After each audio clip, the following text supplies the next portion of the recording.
Una sa lahat, Bagyong Christine nagdulot ng kaliwat-kanang landslide sa Batangas. Sa Lipa, wala nang nagawa ang ilang bata kundi umiyak habang binubuhat ng mga rescuer ang mga nasawi nilang kaanak.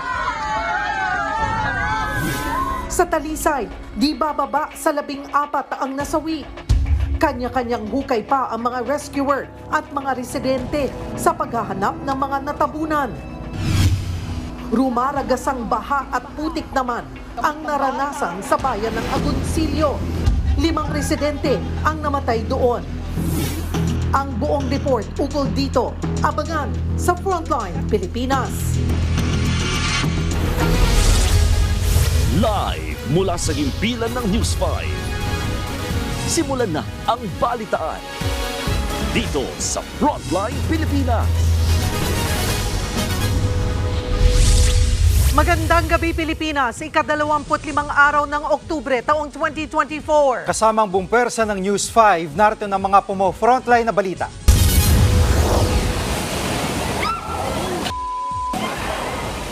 Pati tao, tinangay ng hanging dala ng Bagyong Christine.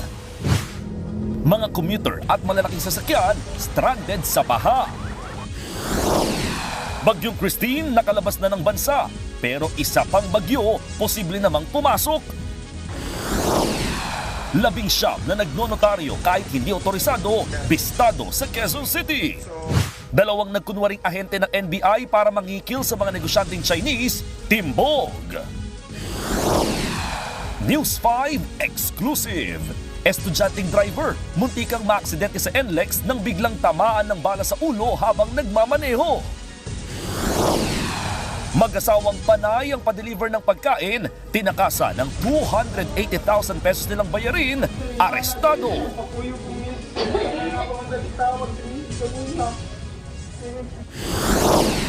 At ang mga politiko at celebrity na handang suungin ng baha para tumulong sa mga nasalanta.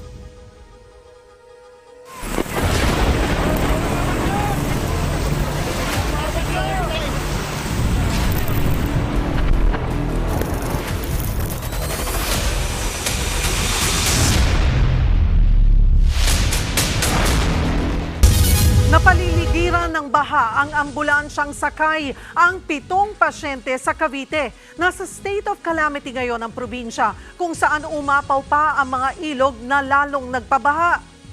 Live mula sa General Trias City sa Cavite, nasa frontline ng balitang yan si Mon Gualvez. Mon, gaano katinding perwisyo ang idinulot ng baha dyan?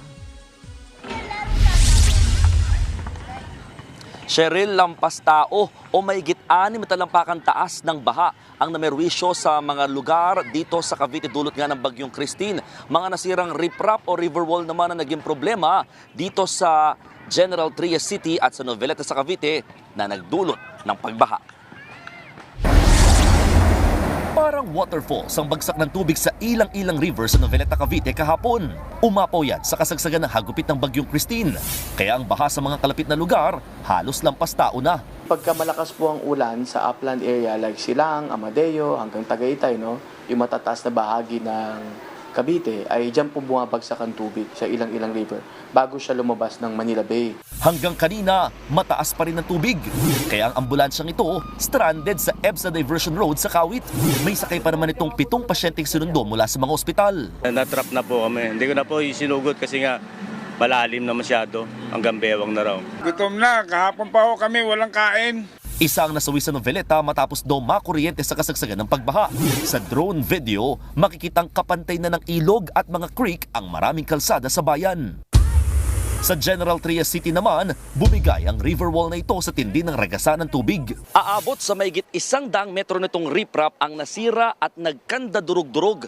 Bukod kasi sa umapaw yung Arnaldo River, nagkaroon din ng flash flood sa lugar kung saan yung tubig nanggaling sa mismong kalsada na mahigit 10 talampakan yung taas mula rito sa kinatatayuan ko.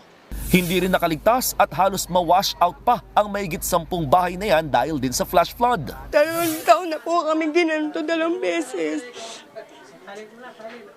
Naawa na rin po kami sa mga anak ko, sa asawa ko. Hindi kami makarecover po talaga. Tagal ng ulan dito, umabot siguro ng 10 hours na continuous rain at talagang buhos. Aabot sa maigit 3,000 pamilyang inisyal na lumikas sa Cavite dahil sa bagyo. 18 mula sa 23 bayan at lungsod naman sa probinsya ang nawalan ng kuryente, signal at internet. 6 na LGU naman ang hirap sa supply ng tubig.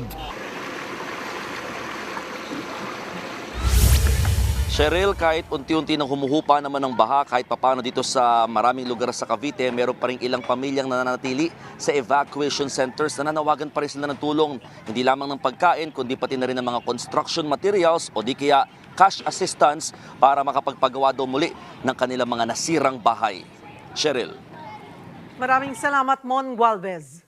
Pumalo na sa 21 nasawi sa Batangas dahil sa Bagyong Christine. Kabilang dyan ang 5 residente sa Agoncillo, Batangas na nabaon sa landslide at tinangay ng baha. Nasa frontline balitang yan si Rainiel Pawi. Sa puneraryang ito sa Agoncillo, Batangas, nag-reunion si Randy at kanyang amang si Rafael matapos ang mahigit 2 taon. Bumukod na si Randy mula na magkaroon ng sariling pamilya. Ang kaso, nakakabaong na niyang dinatna ng ama. Sa kasagsagan ng pananalasa ng Bagyong Christine, rumagasa ang baha at putik sa bahay ni Tatay Rafael sa barangay Panhulan. Inuna niyang isalba ang anak at mga apo. Babagsak ngayon yung bubong. Sinipa niya yung kapatid ko at saka yung 2 apo. Para po makalabas lang at nang hindi mabagsakan sa bubong, sa loob. So nung naitulak niya po, doon na po bumagsak yung bubong ng bahay. Patay rin ang isa pang senior citizen na si Susan sa barangay Subic, Ibaba. Tinangay naman siya ng rumaragas ang tubig. Nung lumakas po ang tubig, nagkabitawan na po. Paras po sila nadala. Tapos yung isa pong kapatid, yung auntiyahin, sumabit po sa kotse. Tapos si mama po, dire-diretso sa naano na ng tubig. Umabot na sa 5 ang nasawi sa Agoncillo dahil sa Bagyong Christine. Sa barangay Banyaga at Bilibinwang, may mga nawawala pa matapos anurin ng bahang may kasamang putik. Sa Lemery, Batangas, mahigit 100 pamilya ang nagpalipas ng gabi sa isang simbahan. Karamihan sa kanila halos wala nang nasalbang gamit. Sa buong buhay ko ngayon lang ako nakaranas ng ganito. Nagkalat din ang mga pirapirasong sanga ng puno sa barangay Malinis. Hanggang tuhod naman ang kapal ng putik sa barangay Ayaw-Iyaw kaya gumamit na ng backhoe ang ilang residente para alisin ito sa kanilang bakuran. Nagbabalita mula sa frontline, Rainiel Pawid, News 5. Na-recover ang bangkay ng isang senior citizen matapos anurin ng rumaragasang ilog sa Mountain Province. Habang sa Baguio, kabi-kabila naman ang landslide. Live mula sa Baguio, nasa frontline ng balitang yan si JC Cosico. JC, kumusta ang lagay dyan? Cheryl, sa ngayon nga ay walang ulan pero pabugso-bugso yung hangin dito sa Baguio City. Pero alam mo kanina ay walang patid nga yung buhos ng ulan kaya itong reprap sa aking likuran, gumuho. Sa kuha ng CCTV, tila may naispatan ang lalaking yan kaya panay ang turo niya sa reprap sa Lipnica Street sa Baguio City. Agad niya itong nilapitan kasama ang isa pang lalaki. Pero dito na unti-unting nagbagsakan ang mga bato. Mabilis na inalis lang dalawa ang kanilang mga nakapark na motorsiklo hanggang sa tuluyang gumuho ang reprap. Nakaligtas ang rider na si Adam. Pagkaalis namin, sakto naman na bumagsak yung malalaking tipak ng bato. Wala namang nasaktan. Bumigay ang reprap kasunod ng pabugso-bugsong ulan na dala ng Bagyong Christine sa lugar. Ang Alfonso Tabora Street naman na dati nang nagka-landslide, isinara muna sa mga motorista matapos gumuho ulit ang lupa. Habang sa barangay San Ferdinand, tumumba ang isang malaking puno dahil sa bagyo. Rumaragas ang tubig na may kasamang lupa ang tumambad sa mga rescuers sa bahagi ng Harang Banawel sa Natonin Mountain Province. Napaatras naman ang napadaang SUV. Isinara muna ang nasabing ruta. Sa bayan ng Buntok, na-recover naman ang bangkay ng nawawalang lalaking senior citizen sa bahagi ng Chico River. Hindi hinalang nalunod ang 60 taong gulang na si Francis Angel matapos tangayin ng tubig sa kasagsagan ng bagyo. Sa ngayon, hindi naman madaraanan ang Labay-Lacamen Road sa Benguet dahil din sa landslide. Nagbabalita mula sa frontline, JC Cosico, News 5. Cheryl, sa ngayon nga ay ayon sa Baguio LGU, merong 4 na incidents ng pagguho ng lupa dito nga yan sa Baguio City, pero no casualties o mga injury dito nga sa lungsod. At ngayon nga ay tuloy-tuloy pa rin nga yung clearing operations dito sa Baguio City. Balik sa inyo. Maraming salamat at mag-iingat kayo dyan, JC Cosico. Sa Naga City, 13 na ang patay sa hagupit ng bagyo. Mukhang matatagalan pa raw bago makabangon ng lungsod sa tindi ng pinsala ng dilubyo. Live mula sa Naga City, nasa frontline balitang yan, si Gio Robles. Gio, kumusta na ang lugar?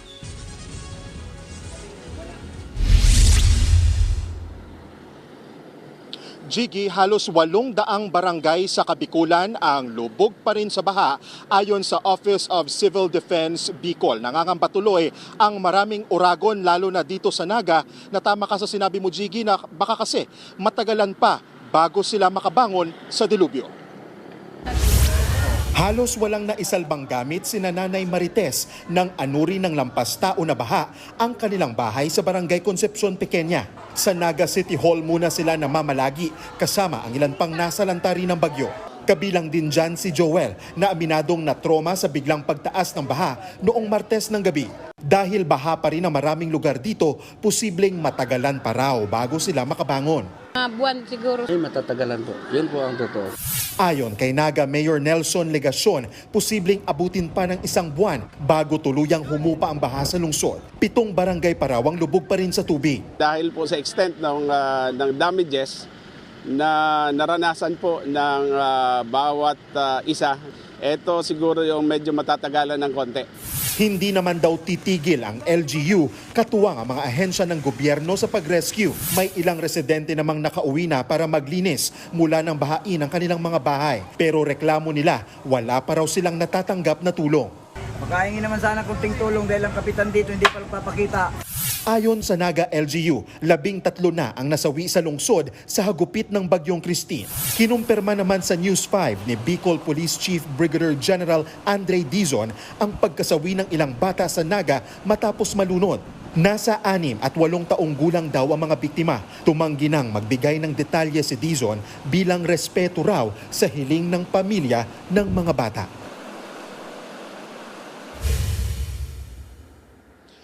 Jiggy, nakarating na raw dito sa Naga City ang 30,000 family food packs mula sa DSWD. Giniit ng ahensya o siniguro ng ahensya na magtutuloy-tuloy ang pamamahagi nila ng ayuda hindi lang dito sa Naga kundi sa buong Kabikulan para nga ay matulungan ang mga uragon na makabangon. Jiggy, balik sa iyo. Maraming salamat, Gio Robles. Truck-truck na kargamento ang stranded sa Del Gallego, Camarines Sur. Ang ilan sa kanila inabot na ng 4 na araw sa daan. Nasa frontline ng balitang yan, si Ria Fernandez. Pagpasok sa Camarines Sur galing Quezon, parang garahe ang itsura sa dami ng nakaparadang truck sa bayan ng Del Gallego. Magde-deliver yan ng mga produkto sa Bicol Region, Visayas at Mindanao. Hindi na pinapapasok ang mga truck dahil marami na ring sasakyang naiipit. Baha pa rin kasi sa malaking bahagi ng Bicol. Kabilang na riyan ang sasakyan ni Ramil Villafuerte na may kargang appliances. Yung namin, dideliveran, gusto namin na makarating kami. Pero wala kami magagawa dahil sa mga pinaharang kami dito. Inabisuhan na raw nila ang kanilang opisina sa Metro Manila. Buti na lang, may pakain ng mga pulis at sundalo para sa mga stranded. May 4 na araw nang nakatigil ang ilang mga truck dito sa Del Gallego, Camarines Sur. Tanging ang mga may dalang donasyon at perishable goods gaya ng mga karne at gulay ang pinalulusot. Pero ang ibang mga negosyante, nagpa siyang ibenta na sa mga susunod na bayan ng kanilang mga produkto, imbes na ipilit ibiyahe sa mas malayong lugar kung saan posible pa ring baha. Pinapara rin ang mga sasakyang susubok suungin ng baha sa Sipokot.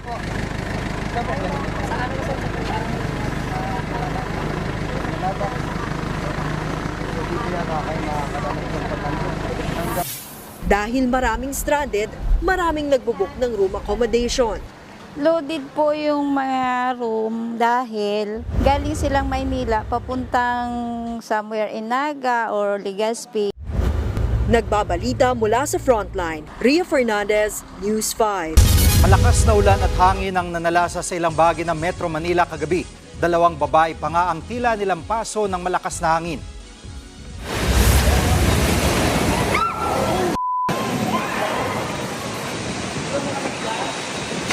Kuha yan sa tapat ng isang mall sa Quezon City.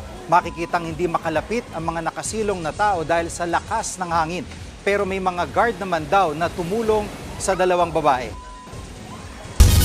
Balik normal na ang maraming biyahe sa Parañaque Integrated Terminal Exchange matapos ang mga kanselasyon ng biyahe dahil sa bagyo.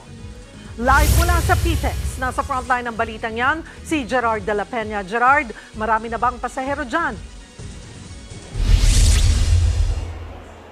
Alam mo, Cheryl, ngayong araw ang inaasahan na pagdating ng mga pasahero magbabakasyon sa mga probinsya dito sa Parañaque Integrated Terminal Exchange o PTEX. Pero alam mo, ang inabutan natin dito, ang ilan sa kanila ay mga stranded na pasahero pa rin. Walang mahabang pila ngayon sa Parañaque Integrated Terminal Exchange. Nagkaubusan man ng mga tiket, pero dahil yan sa mga babiyahe na naudlot ang alis dahil sa bagyong Christine. Kaninang umaga, kanselado ang halos 60 biyahe papuntang Bicol, Batangas at Cavite dahil sa mga bahang kalsada. Pagsapit naman ng tanghali, balik normal na ang biyahe sa ilang bahagi ng Southern Luzon. May mga biyahe na rin papuntang Camarines Norte at Eastern Samar. Pinayagan na kasi ng Philippine Coast Guard ang pagtawid sa Matnog Port. Pero ang karamihan sa mga biyahe pa Bicol, wala pa rin kasiguraduhan kung kailan makakaalis. Sina Dani at kanyang pamilya, nagtitiis na lang muna dito sa PTEX habang hindi pa makauwi sa Naga. Mahirap matulog dito sa mga upuan. Masakit sa katawan. 38 stranded na pasahero ang ilang araw nang nananatili sa PTEX. Binigyan sila ng lugar sa terminal kung saan sila pwedeng magpahinga at maligo. Ayon sa pamunuan ng PTEX, sigurado raw na maraming pasahero sa terminal simula bukas para naman sa Undas. Dahil nga naantala yung mga pagbabiyahe na inaasahan natin na babiyahe na ngayong linggo na makakauna na para hindi na sila makasikip sa pagdating ng 30-31. Mahigit 160 pasahero naman ang stranded pa rin sa Manila Northport. 3 araw na silang nananatili sa Pantalan. Si Debbie, napapaisip na tuloy kung uuwi na lang sa Bulacan. Malayo din yung uwian namin. Buti kung kami lang, may mga bagahe po kami. Ayon sa Philippine Ports Authority, wala pa rin clearance mula sa PCG para makabiyahe ang barkong papunta ng Bacolod, Iloilo at Cagayan de Oro dahil pa rin sa bagyo.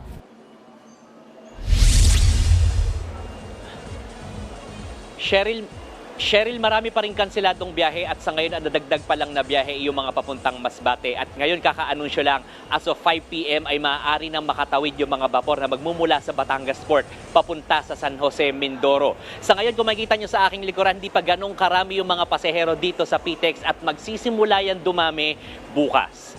Cheryl. Maraming salamat, Gerard de la Peña. Nakalabas na ng bansa ang bagyong Christine pero posible raw itong bumalik ng bansa. Kasabay niyan, may panibagong bagyo pang binabantayan. At kaugnay po niyan, makakausap natin live si Pag-asa weather forecaster Dan Villamil. Good evening po, Sir Dan. At unang tanong agad ay lumabas itong bagyong Christine pero may mga lugar pa rin po bang uulanin? Good evening, Jinggy, at sa ating mga viewers. So, latest location nga natin as of 4 p.m. Nasa labas na ito ng PAR, 410 kilometers west ng Sinai, Ilocos Sur. So kahit nasa labas na ito ng ating Philippine Area of Responsibility, makakaranas pa rin tayo ng mga pag-ulan at pagbukso ng hangin sa ilang bahagi ng Luzon. Particular na itong western section ng Northern and Central Luzon sa mga lalawigan ng Ilocos Region, Zambales at Sabataan. At sa malaking bahagi pa ng Luzon, including Metro Manila as well as Visayas, magpapatuloy rin itong makulimlim na panahon ngayong gabi. Sasamahan yan ng mga kalat-kalat na pag-ulan, pakulog at pagkilap. Sa uling monitoring nyo po, may chance ba talagang maghatakan itong Christine at yung pong bago minomonitor na LPA? Well, sa ngayon po, less likely yung scenario na mangyari yun kasi masyado silang, yung distance nila sa isa't isa ay masyadong malayo. At sa kasalukuyan, less likely yun pero hindi natin tinatanggal yung possibility at magiging heavily dependent yung paggalaw nitong si Severe Tropical Storm Christine sa magiging galaw at lakas nitong si Tropical Storm Kongri na nasa labas nga na ating Philippine Area of Responsibility. Opo, itong bagong bagyo, mga kailan po ito inaasahan na ina-expect po ninyo? Ito ba'y papasok ng PAR o makaka-apekto itong Undas? Opo, so inaasahan natin na posible itong makapasok ng ating Philippine Area of Responsibility this Sunday. So mananatiling malayo ito sa ating bansa, pero yung outer rain bands nitong si tropical storm na may international name na Kongre, posibleng mahagip itong area ng extreme northern Luzon, as well as yung southwesterly wind flow na posibleng pairalin nito. Inaasahan natin ang maulang panahon sa malaking bahagi ng western section ng southern Luzon, Visayas at Mindanao. Maraming salamat po si Pag-asa Weather Forecaster Dan Villamil. Kampyo tayo sa police report. 19 ang arestado sa Quezon City na nabistong nagnonotaryo kahit hindi naman otorisado. Nasa frontline ng balitang yan, si Camille Samonte. Malawak at maraming mesa sa opisinang ito sa Congressional Avenue sa Quezon City. Bawat mesa tumatanggap ng panotaryo. Sino din yung pumirma? Ang kaso, nadiskubre ng NBI na peke pala ang notary office na ito. Hindi kasi mga totoong abogado ang pumipirma at nagsiselyo sa mga dokumento. Nag-ugat ito sa sumbong ng Integrated Bar of the Philippines tungkol sa mga invalid na dokumentong ninonotaryo rito. 19 ang naaresto ng NBI habang nakumpiska rin ang mga ginagamit nila sa pagnonotaryo. Nabisto rin gumagamit sila ng pangalan ng 3 totoong abogado sa pagnonotaryo. That should not be done. It should be the notary public, the lawyer, who should affix the signature, their signatures. At saka hindi sila kumukuha na ng ID ng nagpapanotaryo sa kanila. Basta pagka pinresenta yung papel, hindi nila alam kung yun ba yung tao o hindi. They just notarize it. Meron pa silang dry seal. Babala ng IBP, walang bisa ang mga dokumentong mapapatunayang galing sa mga peking notaryo. Inaalam na ng NBI at IBP kung certified magnotaryo ang mga abogadong nagagamit ang pangalan. Oras namang mapatunayang pinapagamit nga ng mga abogado ang kanilang pangalan para sa peking notary office, pwede rin silang makasuhan at maatanggalan ng lisensya. Nahaharap naman sa kasong falsification of documents, usurpation of authority at estafa ang 19 na naaresto. Nagbabalita mula sa Frontline, Camille Samonte, News 5. Arestadong 2 lalaki na nagpanggap na NBI agents para mangikil sa mga negosyanteng Chinese sa Davao. Nasa Frontline balitang yan si Bril Montalvo. Hindi nakapalag ang lalaking yan sa mga tunay na NBI agent ng Davao Region. Wala ring lusot ang isa pang lalaki na pinalibutan ng mga armado sa Panabo City, Davao del Norte. Ang mga inaresto sa entrapment operation, mga nagkunwaring NBI agent daw para mangikil ng 50,000 pesos. Nang biktima sila ng mga negosyanteng Chinese. Tinatakot kasi nila kami na gumawa daw kami ng shabu sa loob ng negosyo namin at gumagawa din daw kami ng shabu factory. Bukod sa baril at mga bala, nakuha mula sa mga suspect ang mga damit na may tatak na NBI at Peking ID. Bukod sa 2 na aresto, 4 na iba pang kasama ng mga suspect ang pinaghahanap. Matagal na raw nakakatanggap ng impormasyon ang NBI tungkol sa iligal na gawain ng mga suspect na miyembro umano ng malaking sindikato. Napag-alaman ding isa sa mga naaresto ay dati nang nakulong sa parehong modus. Nakalaya siya dahil nakakuha ng probation galing sa korte. We are encouraging those mga nagbibigay ng mga legitimate na business to come to our office and file a complaint against the subject. Tikom naman ang bibig ng mga naarestong suspect. Tinutuntunan ng NBI kung saan ipinapagawa ang mga peking NBI uniform at ID. Mahaharap ang mga suspect sa reklamong robbery extortion, illegal possession of firearms at usurpation of authority. Nagbabalita mula sa Frontline, Bril Montalvo, News 5. Showbiz, eto na nga! Mga kapatid, eto na nga ang mga nag-iinit na showbiz balita ngayong Biyernes. Nakikibayanihan na rin ang ilang bituin para sa mga nasalanta ng Bagyong Christine. Ang kanilang pagtulong, silipin. Nasa Frontline ng balitang yan, si MJ Marford. Hindi nagpahuli sa pagtulong sa mga binaha si Can't Buy Me Love star Donnie Pangilinan. Kasamang ilan pang volunteers, nagpahatid ng tulong sina Donnie sa non-government organization na Angat Buhay. Ang G-Studios naman ni Sarah Geronimo, nakipagtulungan din sa Angat Buhay para magpahatid at mangalap ng tulong. Nangangalap na rin ng donasyon ng K-pop supergroup na SB19, katuwang naman ang kanilang fans na 18. Ang K-pop girl group naman ay Eunice, kung saan 3 miyembro rito ang Pinay, nasa bansa para sa kanilang Curious Land fan concert. Sa isang pahayag, sinabi nilang idodonate nila ang bahagi ng kita ng concert para sa mga binagyo nating mga kapatid. Namigay na rin ng tulong ang actress at businesswoman na si Sashna Laparan. Mensahe lang niya sa mga kapatid nating nasa lanta, sige lang kapatid, sandal ka lang.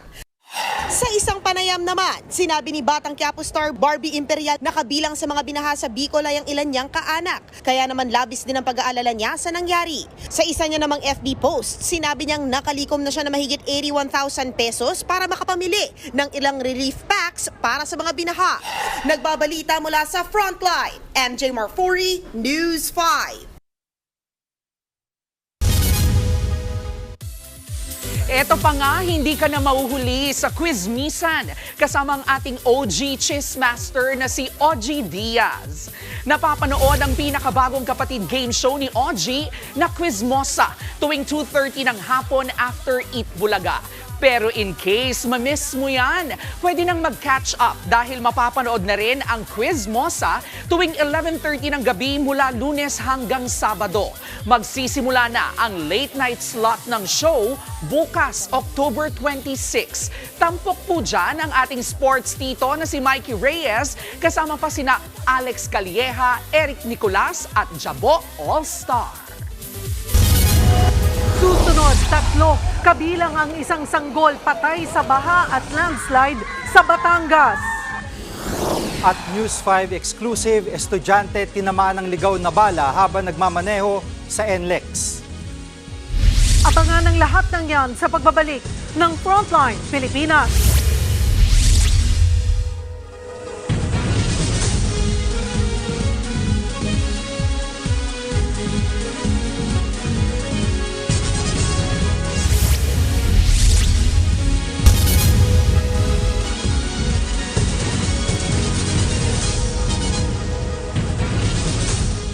Mga kapatid, Julius Babaw po. Nasa Middle East o saan mang dako ka ng mundo, manatiling may alam at may pakialam sa mga mainit na balita dito sa ating bansa.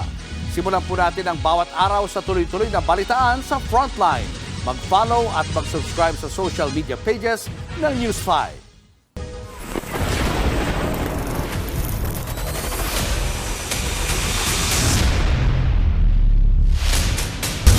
Patay ang isang sanggol at batang lalaki matapos tangayin ng baha at landslide sa Lipa, Batangas. Live mula sa Lipa, nasa Frontline balitang yan, si Gary De Leon. Gary, kumusta na ang sitwasyon dyan sa Lipa?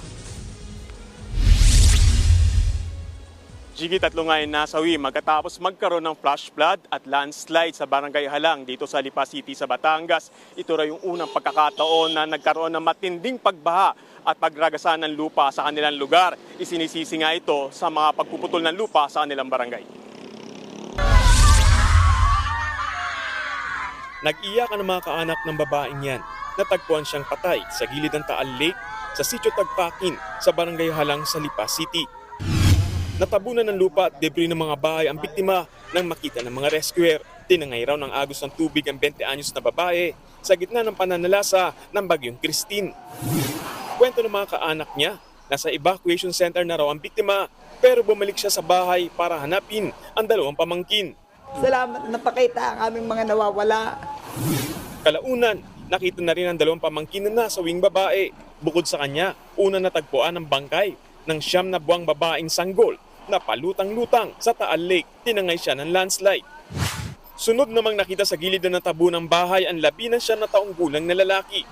Huwebes ng hapon, sasagsagan ng Bagyong Christine nang bigla na lamang rumagasa ang tubig dito sa mga bahay dito sa Sitio Tagbakin. Naging flash flood ito at naging landslide kaya tinangay yung mga bahay na umabot pa hanggang doon sa may Taal Lake. Halos wasakin ng landslide, flash flood at hampas ng alon mula sa Taal Lake ang mga bahay sa Sitio Tagbakin. Ang ibang bahay na natangay ng landslide, inanod na sa lawa, habang ang iba ay nahati at nagiba. Nagtataka rin kami kung saan galing yung volume ng tubig. Yung parang imposible. Kami po may sinasabi dito sa Batangas na matatanda, elementong tubig. Ito raw ang unang beses nagkaroon ng matinding trahedya sa sitio. Tingin nila may epekto ang pagpuputol ng puno sa lugar. Walang nangyayari last night, tubig lang.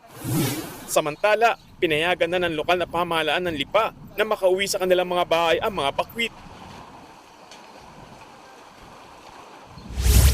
Jiggy, brown out pa rin sa sitio Tagbakin matapos bumagsak nga yung mga poste ng kuryente at mga puno doon sa lugar. Samantala, bukas magpapatuloy naman yung clearing operation para maipasok na yung mga tulong na kailangan ng lugar. Jiggy. Maraming salamat, Gary De Leon. Kahit mas gumanda na ang panahon, hanggang bubong pa rin ang baha sa ilang lugar sa Quezon. Live mula sa Lopez, Quezon, nasa frontline ng balitang yan, si Ria Fernandez. Ria, kumusta ang sitwasyon dyan? Cheryl, isinailalim na sa state of calamity ang buong lalawigan ng Quezon sa tindi ng pinsala ng bagyong Christine. Dito nga sa bayan ng Lopez, nag-umpisa ng maglinis ang ilang residente. Pero may ilang lugar na hanggang bubong pa rin ang taas ng baha. Nagmistulang lawa dahil sa baha ang malawak na palayan na ito sa Lopez, Quezon. Dahil yan sa matinding ulan bunsod ng bagyong Christine. Sa taas ng tubig, umapaw hanggang sa katabing highway ang baha, kaya hirap ang mga sasakyan na makatawid. Ang pamilya kasi ni Ace, galing pang Maynila at papunta dapat sa Legazpi, Albay. Sa taas daw ng tubig sa Lopez, napilitan silang dumaan sa ibang ruta sa bundok. Talagang mabundok, rough road talaga, rough road. Tapos parang layo 3 oras, no? 7 tayo umalis doon ng umaga, tapos 10 na kami nakalabas talaga, 19 kilometer. Bahagya naman ng humupa ang tubig sa ibang lugar. May mga nakapagbilad na ng inaning palay. May ilang residente rin kaming inabutang naglilinis ng mga gamit. Matapos kasi ang baha, putik at kalat naman ang kalbaryo nila. Sobrang nakakapagod po, super. Tapos hindi pa po kami tapos parang wala pa po talaga sa kalahati. Patuloy naman ang relief operations para sa higit 32,000 individual o halos 10,000 pamilyang inilika sa Quezon Province dahil sa bagyo. Para mabilis na matugunan ang mga binagyo, nagdeklara na ng state of calamity sa buong probinsya. Umabot na rin sa 150 million pesos ang pinsala sa agrikultura sa lalawigan. So that on Monday, yung mga LGUs natin, they can process kung meron silang QRF or calamity fund na available pa for interventions.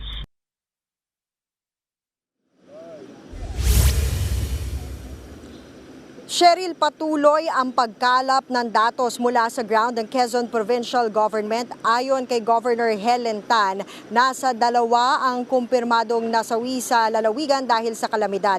Habang yung hinahanap kahapon na mangingisda mula Buena Vista, nahanap na sa Camarines Norte. Cheryl? Maraming salamat, Ria Fernandez. Hanggang ngayon, hindi pa rin mapasok ng ilang rescuer ang Naga City. Nananatili silang stranded sa ilang bahagi ng Camarines Sur. At naroon din sa frontline balitang yan, si Ian Suyu. Ian, gaano kalayo kayo mula dyan sa Naga?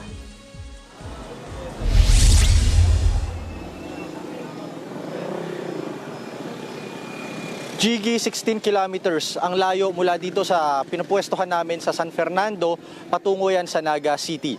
At sa ngayon nga, ongoing yung ginagawang clearing operations ng mga tauhan ng Philippine Red Cross at ng LGU para sana maayos yung mga nakakahambalang na mga sasakyan na pinakamalaking problema nila ngayon, kaya hindi pa rin sila makadiretso sa Naga City.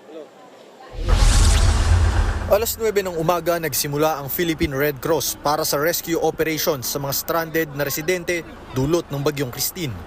Sakay ng amphibian vehicle, kasama ako ng Red Cross mula sa bayan ng San Fernando.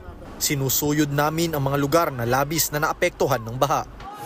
Andito tayo ngayon sa bayan ng Milaor kasama yung team ng Philippine Red Cross. Kasalukuyan silang nagsasagawa ng clearing operations. Pati na rin yung ibang mga niligtas nila ng mga na-trap or stranded na karamihan dito ay mga senior citizen at mga kababaihan. Pero hindi pa nakakalampas sa bayan ng Milaor. Bumungad agad ang problema. Santambak na sasakyan ang nakahambalang. Ang ilan dyan, inurong na ng mga rescuer. Marami rin ang napilitang maglakad sa baha. Dahil sa sobrang sikip ng kalsada, minabuti naming sumakay ng maliit na bangka. Habang papalapit sa Naga, mas lumalalim ang baha na sumasalubong sa amin.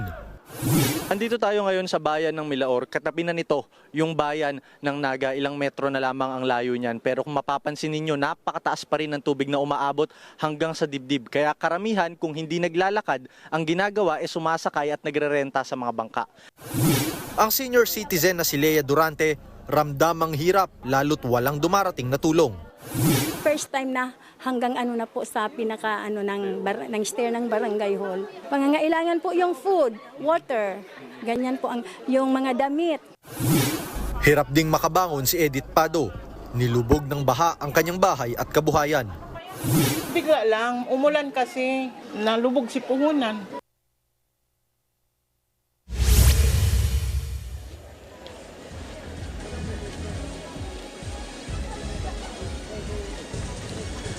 Jiggy, sa ngayon nga patuloy naman yung ginagawang paghahanap ng madaraanan patungo sa Naga. Patuloy rin ang ginagawa ng LGU at ng Red Cross Philippines na efforts para naman yung ibang mga stranded sundo na rito papunta sa San Fernando. At ang panawagan nila, sana daw dumami pa yung forces na tumulong sa kanila para naman daw mas mabilis ang pagiging trabaho nila, lalo na sa pag-uusog ng mga malalaking sasakyan na nakahambalang pa rin hanggang sa ngayon. At yan ang latest mula dito sa San Fernando, Camarines Sur. Jiggy? Maraming salamat, Ian Suyo. Showbiz, eto na nga! Mga kapatid, eto na nga. Rumampa na rin sa Grammys ang ating ama kabogera Pinay na si Maymay Entrata. Kasama si Maymay sa special YouTube series ng Recording Academy na It Goes to 11. Ibinibida rito ang ilang international artists at ang kwento kung paano nila na-improve ang kanilang talent. Dito, ikwinento po ni Maymay na malaking tulong sa kanyang vocal performance ang in-ear monitors. Listening device yan na ginagamit para mas marinig ang sarili kapag kumakanta. Hindi raw niya alam noong una kung para saan ang device at ipinaliwanag pa ito ni Gary Valenciano. Laking pasalamat naman ni Maymay sa pagkakataon para maibahagi ang kanyang kwento. I have the biggest realization that no magic or equipment that will make you skip learning on something that you want to pursue or something that you want to be passionate about. Susunod, 18 residente sa Talisay, Batangas patay matapos matabunan ng landslide. Estudyante sugatan matapos tamaan ng bala habang nagmamaneho sa NLEX. At mag-asawang hindi nagbayad ng 280,000 pesos na halaga ng pagkain na in-order online. Arestado. Yan at iba pa sa pagbabalik ng Frontline Pilipinas.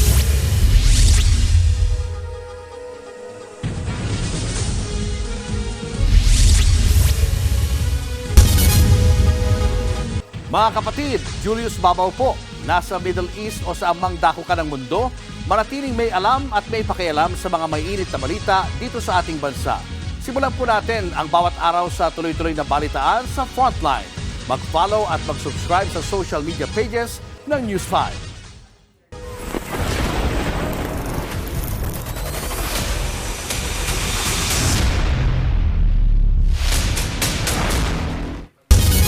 Walong residente ang patay matapos matabunan ng bato at putik sa Talisay, Batangas. Live mula sa Talisay, nasa frontline ng balitang yan, si Raynel Pawid.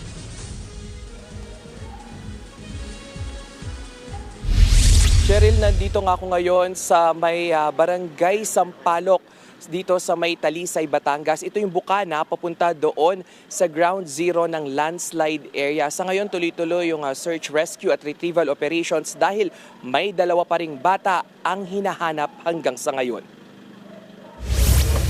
Halos wala nang mailuha ang dalawang lalaking yan habang hinihimas ang labi ng kanilang mga mahal sa buhay. Kasama sa 18 natagpo ang patay ang kanilang 3 kaanak na natabunan ng putik sa Barangay Sampaloc sa Talisay, Batangas.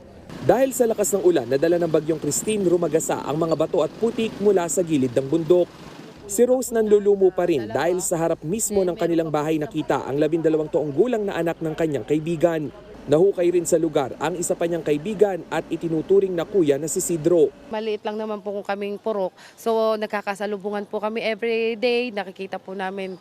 Kaya halos magkakilala po kami dito. Sa ngayon, 2 bata pa ang hinahanap sa lugar. Bukod sa mga heavy equipment, gumamit na rin ng K9 dog sa paghahanap sa kanila.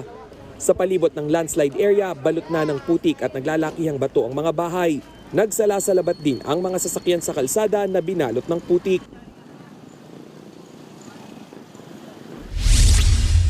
Cheryl, kanina nga ay naglibot-libot tayo dito sa babang bahagi noong ground zero ng landslide area. No? At yung mga tao na nakatira o yung mga kapatid natin dito ay hindi man natakot dahil nga wala na yung buhos ng malakas na ulan, ay nangangamba naman ngayong gabi sa posibilidad ng pagkakaroon muli ng panibagong landslide dahil malambot ng araw talaga yung lupa dito sa gilid ng bundok. Cheryl.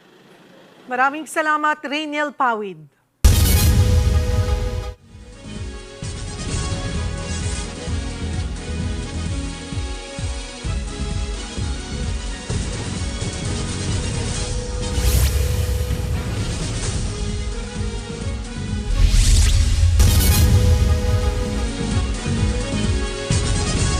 Mga kapatid, Jiggy Manikad po, nasa Middle East o saan mang dako ka ng mundo, manatiling may alam at may pakialam sa mga mainit na balita dito sa ating bansa. Simulan natin ang bawat araw sa tuloy-tuloy na balitaan sa Frontline. Mag-follow at mag-subscribe sa social media pages ng News 5. Ang lakas ng loob na magpa-deliver ng 280,000 pesos na halaga ng mga pagkain kahit walang pambayad.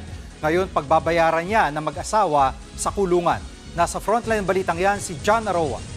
Ako sa ingala, dahil pinagpakuyo kong misis. Wala na ako ang nagtawag si misis kanina. Nagmamakaawa ang lalaking si Ronald C. nang arestuhin ng mga pulis sa barangay Mabulo, Cebu City kahapon. Kasama ring hinuli ang asawa niyang si Alexa. Inirereklamo ang dalawa ng pangluloko sa isang online food business. Umorder daw ng 10,000 pesos na halaga ng pagkain ng dalawa. Nagpadala sila ng screenshot di umano ng kanilang bayad pero nabistong peke at edited lang pala ito. Ang modus na yan, paulit-ulit na raw ginawa ng mag-asawa. Aabot na sa 280,000 pesos ang na-order nila sa iba't ibang online food seller. Ang masaklap, ibinibenta pa nila ang mga nakuwang order. Kabilang sa naloko ng dalawa ang dessert seller na si Faye. Ang masaklap, pinatira pa niya sa bahay niya ng ilang araw ang mag-asawa. Pinahiram din niya ng pera ang dalawa. Nabisto pang nag-book ng hotel ang mga suspect at kay Faye pinabayaran ang 30,000 pesos na utang sa hotel. Ang dahilan nila, saka na raw sila magbabayad once makuha na nila ang kanilang pera na 700,000 pesos.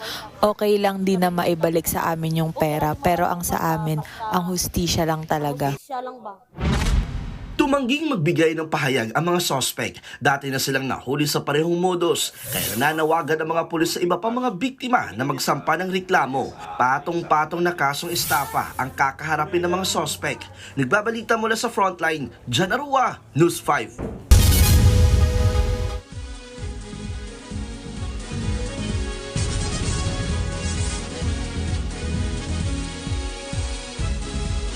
Mga kapatid, Jiggy Manikad po, nasa Middle East o saan mang dako ka ng mundo, manatiling may alam at may pakialam sa mga mainit na balita dito sa ating bansa.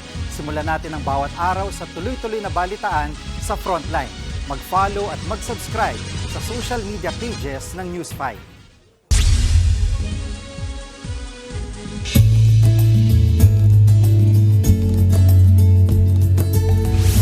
Bukas po ang Alagang Kapatid Foundation na tumanggap ng tulong para sa mga apektado ng Bagyong Christine. Maaaring magpadala ng inyong mga donasyon sa bank accounts na naka-flash po sa inyong screen. Yan po ang bank accounts ng Alagang Kapatid Foundation sa BDO, Metrobank at BPI. Pwede rin po kayo magpadala ng tulong sa pag-scan ng aming Maya QR code na makikita nyo po sa inyong screens.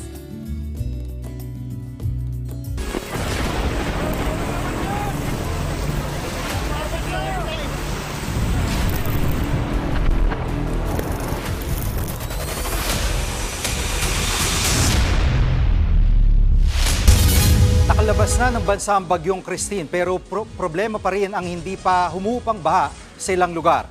Live mula sa Pangasinan, as frontline balitang yan, si Kari Cator. Kari? Jiggy, tama yung nabanggit mo, lubog pa rin sa baha ang ilang bahagi ng Pangasinan. Sa tala ng mga otoridad, hindi raw bababa sa 10 bayan ang apektado pa rin, habang ang ilang mangingisda pumalaot na kahit malalakas pa rin ang mga alon sa pagbabaka sakaling may maiuuwi na silang huli. Abot tuhod ang baha sa bahaging ito ng Barangay Linok sa Binmaley, Pangasinan.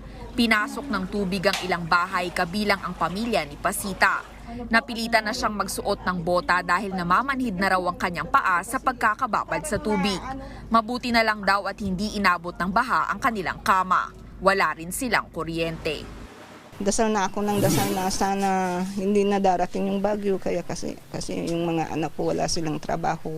Mahirap ang ganitong dumating ang bagyo pag wala kang pera, madam, na igagastos. Si Ermeline nagdalawang isip kung lilikas sila ng kanyang pamilya.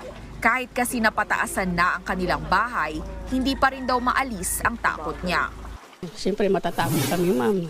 Siyempre hindi mo masasabi na itong baha na ito kung saan naaabot. Ang palaisdaang ito aakalain mong lawa na dahil sa baha. Bunsod na rin ng high tide, baha pa rin sa kalyeng ito na ngayon ay isang talampakan ang taas. Sa Barangay San Isidro Norte, abala ang ilang mangingisda sa paghahanda ng kanilang mga bangka sakaling payagan na muling makalaot. 4 na araw na kasi silang walang kita. Sinubukan nilang pumalaot kaninang umaga kahit sa bungad lang ng dagat, nagbabaka sakaling may maiuuwi sa pamilya. Kahit na medyo bawal pa, matataas ang alon, pipilitin na po. Kasi ilang araw din po kaming tingga, walang kita, kawawa naman yung mga pamilya. Pumalo na sa 240.2 million pesos ang pinsala sa agrikultura ng Bagyong Christine, kabilang daw dyan ng iba't ibang sakahan at mga palaisdaan. Samantala, wala namang naitalang kahit anong casualty. Yan muna ang latest mula rito sa Pangasinan. Balik sa iyo, Jiggy. Maraming salamat, Kari Cator.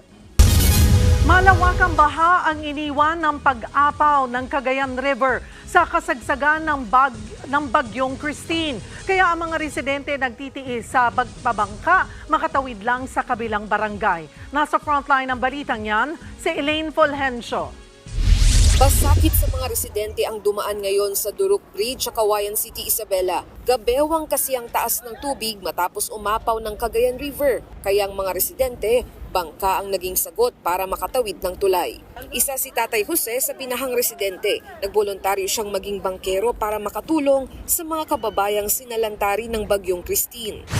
Hindi naman hanap buhay ito. Tulong ko lang sa mga kabaryong.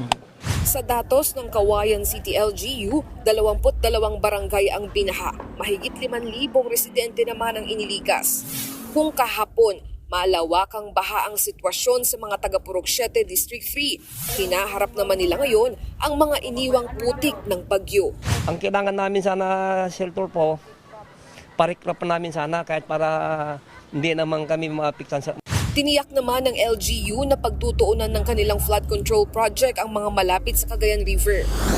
Malawak pa rin ang baha sa Enrile Santa Maria Road kaya hindi pa rin madaanan ng mga motorista. Lubog din sa tubig ang 27 barangay sa Tuguegarao City. Pati nga ang Enrile West Central School pinasok na rin. Nananatili namang nasa critical level ang Bunton Bridge ngayong higit 11 meters ang water level sa Cagayan River. Nagbabalita mula sa Frontline, Elaine Fulgencio, News 5. Kanya-kanyang diskarte mga politiko at celebrity sa pamamahagi ng ayuda. Merong mga namigay ng lugaw o di kay pera at meron namang lumusong sa baha. Nasa frontline balitang yan si Marian Enriquez. Nagkalat sa social media ang mga litratong ito ni dating Vice President Leni Robredo. Nakalublob siya sa baha para maghatid ng ayuda sa mga nasalanta sa Bicol Region. Umabot sa higit 13 million pesos ang nalikom ng Angat Buhay Foundation ni Robredo. Kabilang nga sa mga nagbigay ng tulong ang aktor na si Donnie Pangilinan. Nag-donate din ng dagdag na 500 sako ng bigas sa Angat Buhay si Congressman Erwin Tulfo kasama ang iba pang kongresista. Dahil tiga Bicol sila, mas alam nila yung lugar, yung Angat Buhay. Abala rin ang opisina ng kasalukuyang Vice President na si Sara Duterte. Namigay sila ng hot meals gaya ng lugaw. Meron ding pabigas. Nagbibigay rin sila ng libreng sakay sa Metro Manila at Cavite. Ayon naman kay House Speaker Martin Romualdez, prinoseso na ang paglabas ng 400 million pesos na ayudang ipamamahagi sa Bicol Region, Eastern Visayas at Mimaropa. Habang si Pangulong Bongbong Marcos iniutos na gamitin ang mga barko, eroplano, pati presidential chopper ng gobyerno sa paghahatid ng tulong.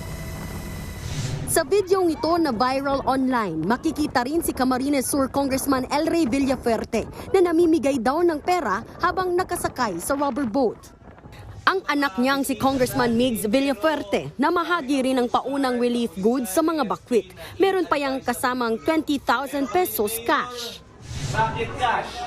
May mabibilhan naman kayo sa Santo Domingo, pwede maglakad, tama hindi. Kaya ngayong araw...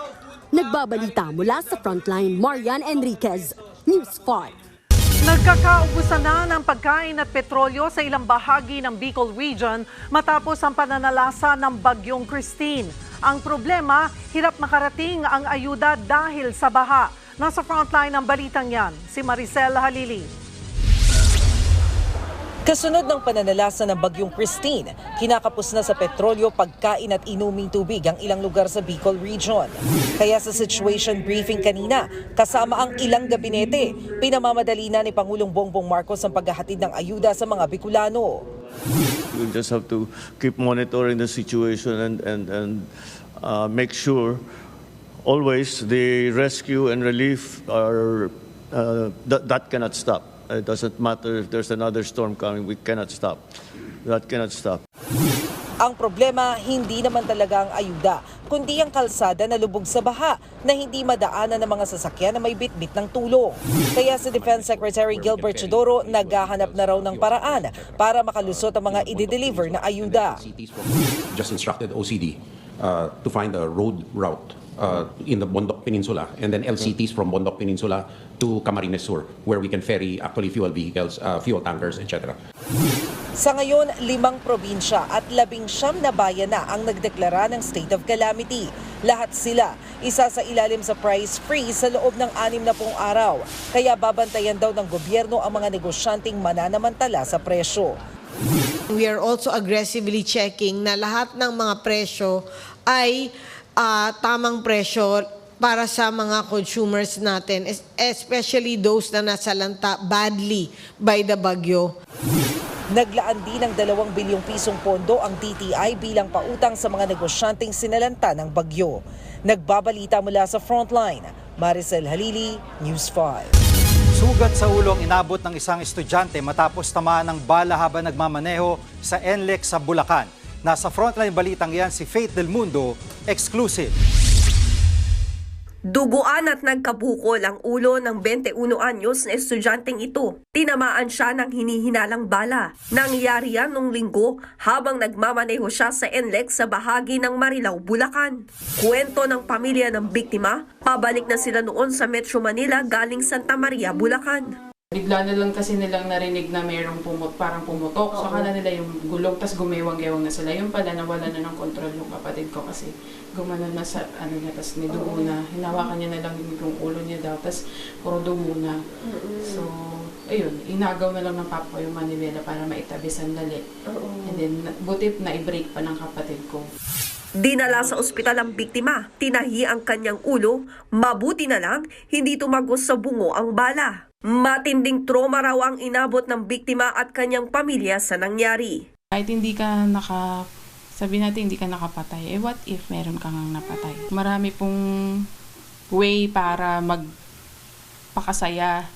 Maraming paraan para kung gusto mong mag-shooting doon ka, may mga diba, shooting range. Hindi po tao yung dapat tinitira.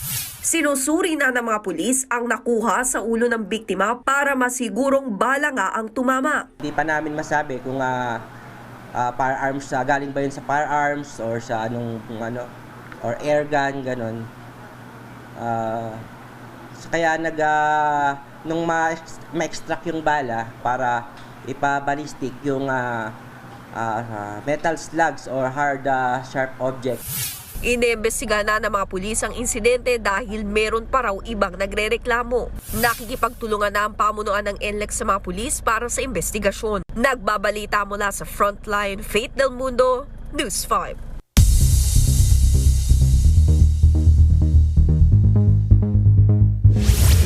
Sa Frontline News Abroad, patay ang isang sibilyan matapos ang engkwentro ng mga pulis at kriminal sa Rio de Janeiro sa Brazil. Napadapa sa kalsada ang mga nagulantang na motorista nang biglang magkabarilan. Napababa rin ang mga pasahero ng bus matapos tamaan ng ligaw na bala ang sasakyan.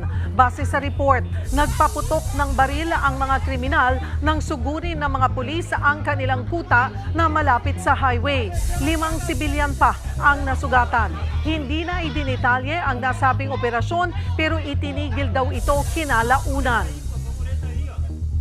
Balak atang mag-long drive ng isang pamilyang oso sa Tennessee sa Amerika. Ni-raid kasi nila ang isang nakaparadang pickup. Masdan ang oso na yan na dahan-dahang naglalakad papalapit sa nakapark na sasakyan. Maya-maya binuksan nito ang pinto ng driver's side, saka pumasok sa loob. Isa-isa namang sumunod, mga pasilit na oso, saka nakiusyoso rin. Na makita sila ng may-ari, agad binugaw mga oso. Ayon sa mga residente, pangalawang beses nang bumalik ang mga oso sa kanilang bahay.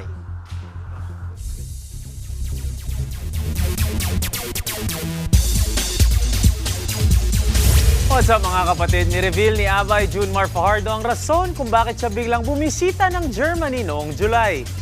Na-curious sa maraming fans kung bakit siya napalipad doon. Ang totoong rason, inamin ni Kraken na malaking fan siya ng horror films. At isa sa mga paborito niyang movies ay ang Exorcism of Emily Rose.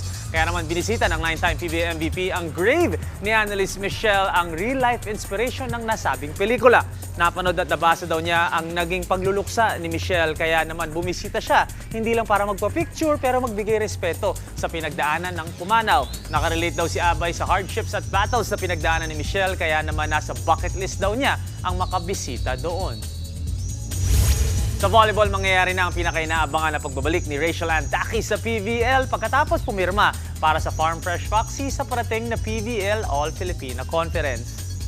Huling naglaro si Dakis para sa Signal HD Spikers noong 2023 pagkatapos ay nakatanggap siya ng imbitasyon sa isang coaching camp sa Amerika. Kaya hindi siya nakapaglaro noong 2024 All-Filipino Conference. Tinayo din ng manlalaro ang unang Filipino bakery sa Spain, kaya nagmukhang tapos na siya sa kanyang volleyball career.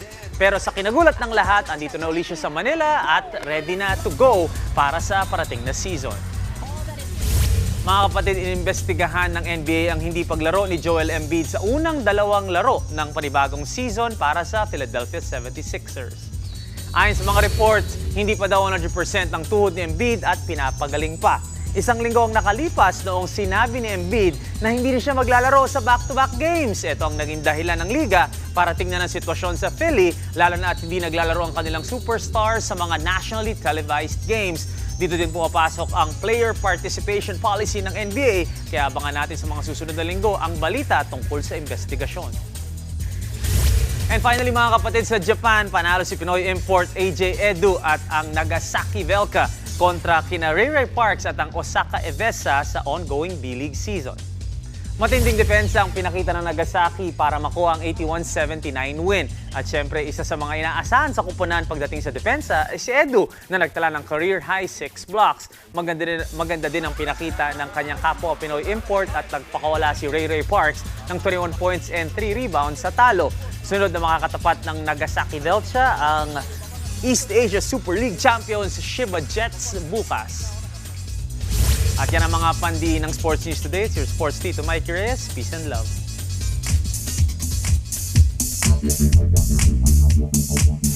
Mga kapatid, pangsagip buhay tuwing sakuna ang mga rescue boat. 17th century pa lang sinasabing may mga attempt na sa France at England para makagawa ng mga unsinkable o hindi nalulubog na mga lifeboat. Mga bangkang maaaring magamit sa pagsasalba o rescue kung may sakuna sa tubig. Yung unang patent na disenyo para sa uri ng bangkang ito naitala po noong 1785. Gawa ito ng London coach builder na si Lionel Lukin. Una niya yung ginamit sa River Thames. Yun nga lang, hindi ganoon katibay ang bangkang kanyang nagawa. Fast forward to 1789 kung saan sinasabing nagawa iyong final o mas pulidong disenyo sa isang rescue boat na imbensyon naman ng boat builder na si Henry Francis Greathead. Yung version niya na patunayang mas hindi nalulubog kumpara sa naunang disenyo ng lifeboats. Sa pagdaan pa po ng panahon, mas na-develop pa ang disenyo ng mga rescue boat na ngayon ang karamihan gawa sa mas matitibay ng material. Mas nagagamit na rin ito madalas, hindi lang sa mga dagat, kundi pati sa iba pang sakuna tulad ng mga malawakang pagbaha. Ang mga rescue boat, patunay na tulad ng kay Alaman, ang kaligtasan ng tao sa mga kalamidad at sakuna ay K-Yamanan. K-OK.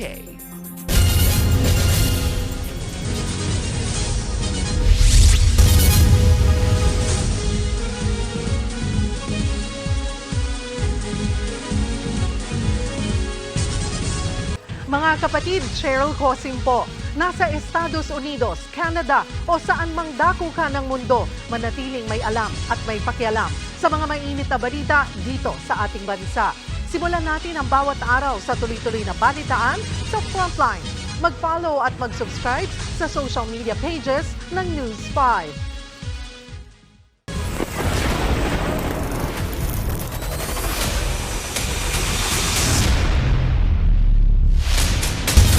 Nagsagawa ng aerial inspection si Pangulong Bongbong Marcos sa ilang lugar na labis na apektuhan ng Bagyong Christine.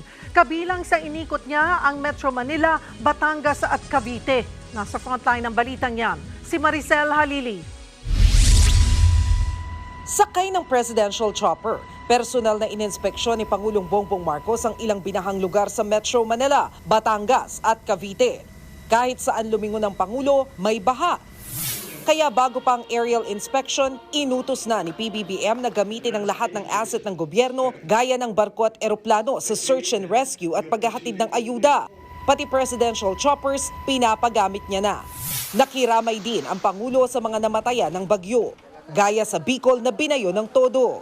I would like to express my sympathy for our fellow Filipinos who have become victims by Tropical Storm Christine. We are grateful for the resilience, leadership, and proactive measures undertaken by our local government units which have saved many, many lives.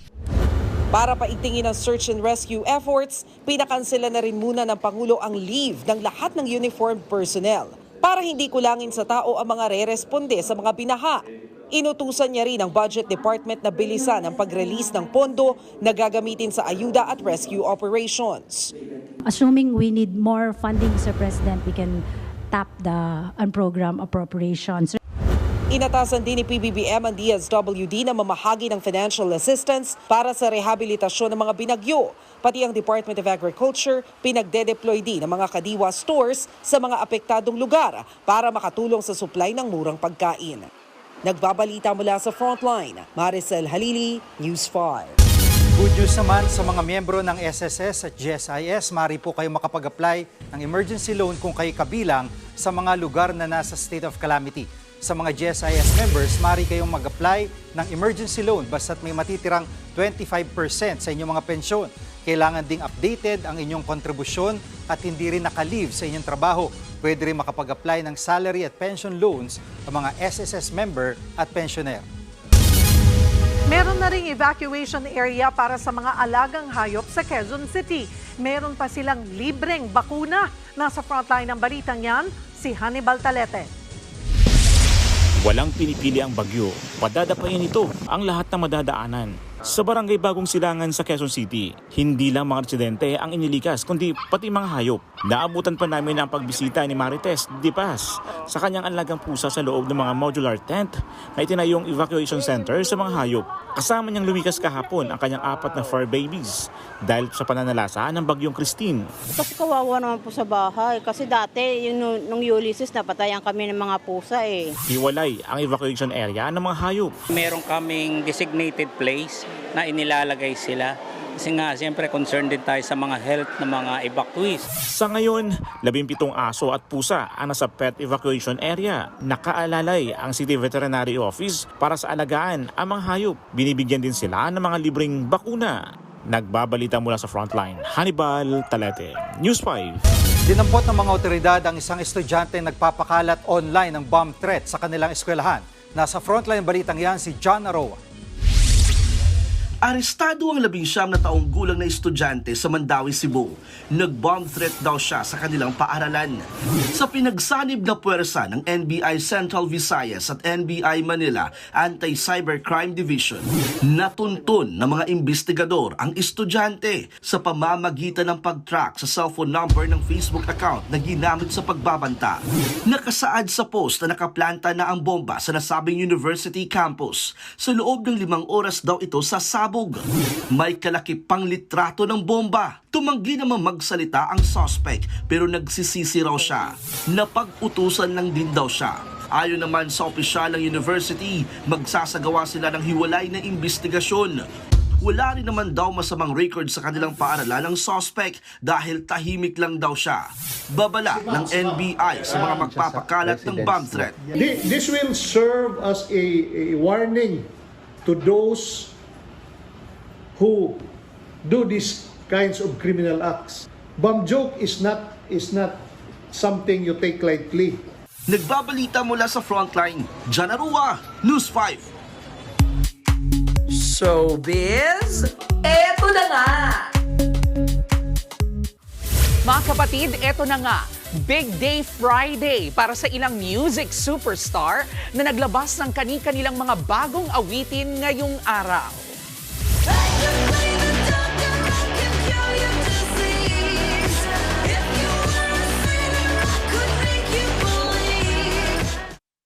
Una na riyan ang ating mother monster na si Lady Gaga na nirelease na ang bagong single na Disease. Yan ang unang single ng kanyang much-awaited album na LG7.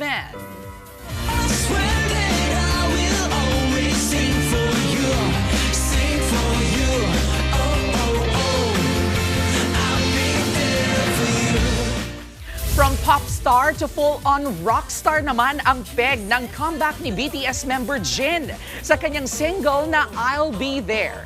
Ang awitin namang ito, inilabas niya bago pa man ang inaabangan din niyang solo album na Happy. Sa November 15 naman ang target release niya.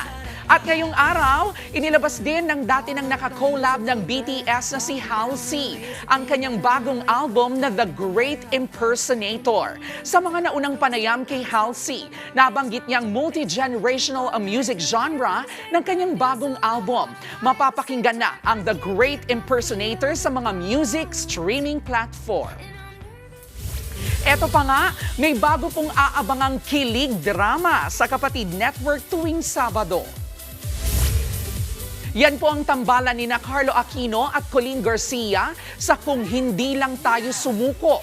Unang offering ito sa ating 5 serye presents na mapapanood simula Sabado, 3:30 p.m. dito sa TV5. 2023 series, ang Kung Hindi Lang Tayo Sumuko na proyekto po ng Viva. Tampok din dito ang ilang lumuhod ka sa lupa stars na sina Kiko Estrada, Ren Escanio at Riza Senon. At yan po ang ating K-Alaman at Showbiz Updates ngayong Biyernes. See you next week mga kapatid. Ako po si Jervy Wrightson.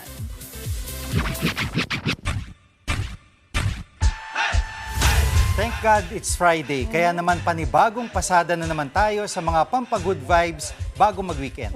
Kabilang na po riyan, yung eroplanong naka-standby with fine dining. Standby with fine dining. Nawala ako doon. At yung literal po na kwentong barbero sa Kwento Sang Minuto ni Mark Logan.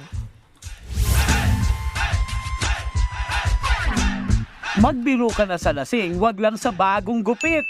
Gupit na sinalauna ng barbero. Mga muka pamilabot. Eksenang nakakapanghilakbot. Hindi ba kayo natatakot? Sugod mga kapatid, sa pambagets na trick or treat. Kapag may natakot, candy lang ang kapalit. Iba't ibang imahe, mayroon pang pungko papel. Hindi mo aakalaing gawa sila sa papel. Mga opera ni Kuya Alan na labis na nakakagigil. Abot mo ang alapap habang nag-i-slice ng steak. Fasten your seatbelt sa fine dining nilang gimmick. Lilipad na ang naging isang air summit. Di kita malilimutan. Ay, teka, pampatay yata. Babalik ka rin. Nagbabalita muna sa Frontline, Mark Logan, News 5. Pwedeng puntahan yun, ha? Interesting. Parang ang sarap mag-date doon, di ba? Feeling mo nagta-travel ka ulit. Parang si Tito Mikey, favorite mag-travel. Sana nga. Na si Sir Julius. Si Sir Julius. Nagta-travel ngayon. O ito mga kapatid, 61 days na lang, Pasko na. At yan po ang mga balita at impormasyong dapat niyong malaman sa araw na ito. Mga balita para sa may alam at may pakialam. Kami ang inyong mga kasangga sa Frontline Pilipinas.